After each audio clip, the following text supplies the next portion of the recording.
Start. महोदय, दूसरे शब्दों में आर्थिक, व्यापारिक, निवेश और तकनीकी कारणों से द्वितीय महायुद्ध के बाद अब और शीत युद्ध के दौरान एशिया के देशों में पुनः धुंधलापन पैदा हुआ। लेकिन यह बात सही नहीं है कि एशिया की संस्कृति और सभ्यता को पश्चिम के प्रभाव और आधुनिकतम तरीकों ने नष्ट कर दिया। हाँ, एक धक्का जरूर दिया, पर समय समय पर एशिया का यह रूप, एशिया की यह सभ्यता और संस्कृति बलशाली तरीके से उदयमान होती दिखाई देती है।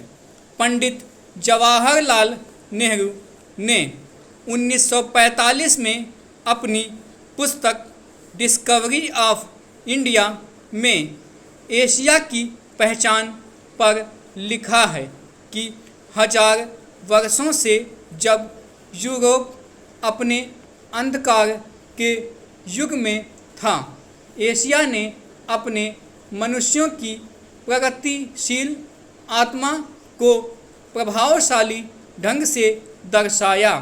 उन्होंने यह विश्वास भी जताया कि एशिया की संस्कृति और सभ्यता यूरोप की संस्कृति और सभ्यता से अधिक प्राचीन है। आज के दिनों में भी चीन के नेता अपने यहाँ आध्यात्मिक क्रांति की बात करते दिखाई देते हैं और अपने आर्थिक विकास को भी प्रतिबिंबित करते हैं। मलेशिया के प्रधानमंत्री भी बड़े गर्व के साथ मलेशिया के रास्ते की बात करते हैं और आधुनिकता और पारंपरिक संस्कृति के मिश्रण से मलेशिया का विकास करना चाहते हैं। भारत के प्रधानमंत्री भी मध्य मार्ग की बात करते हैं, जिसको वे भारत का पारंपरिक विचार कहा करते हैं। वियतनाम के यशस्वी नेता भी साम्यवादी विचारधारा को पारंपरिक सहिष्णुता के अनुसार ढालना चाहते हैं। एशिया के इन सब नेताओं की समय समय पर की गई घोषणाओं का वर्तमान संदर्भों में पूरा अर्थ लिया जाना चाहिए, जो एशिया की पहचान को नए सिरे से बनाने में सहायक सिद्ध हो रहा है।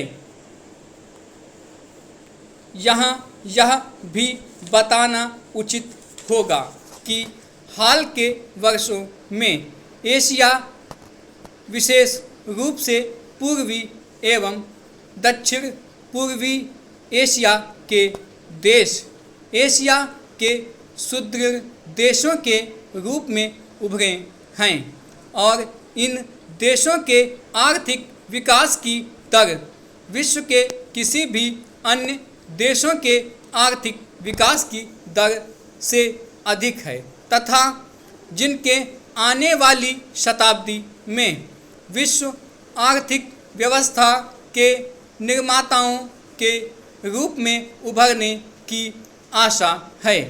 आर्थिक सफलता की इन कहानियों का श्रेय मुख्य रूप से अनुशासित कार्य, किफ़ायत एवं बचत की ऊंची दरों जैसी एशियाई विशेषताओं को कहा जाता है तथा इनसे देशों की जनता के जीवन स्तर में सुधार आया है और एशिया की पुनः खोज जैसा वातावरण बन रहा है। एशिया के देशों में अब आपसी भाईचारे की भावना उभर रही है और इससे ये देश परस्पर निर्भर हो रहे हैं। तथा शीत युद्ध के प्रभाव से मुक्त होते जा रहे हैं। हमारी सरकार ने अपने एशियाई पड़ोसियों के साथ बेहतर संबंध बनाने में पहल करके इस बदलते रुख के प्रति सकारात्मक रवैया अपनाया है। इन सब प्रश्नों का जवाब आज उपलब्ध नहीं है, लेकिन सैन्य इन प्रश्नों में ही इसके उत्तर मिलेंगे।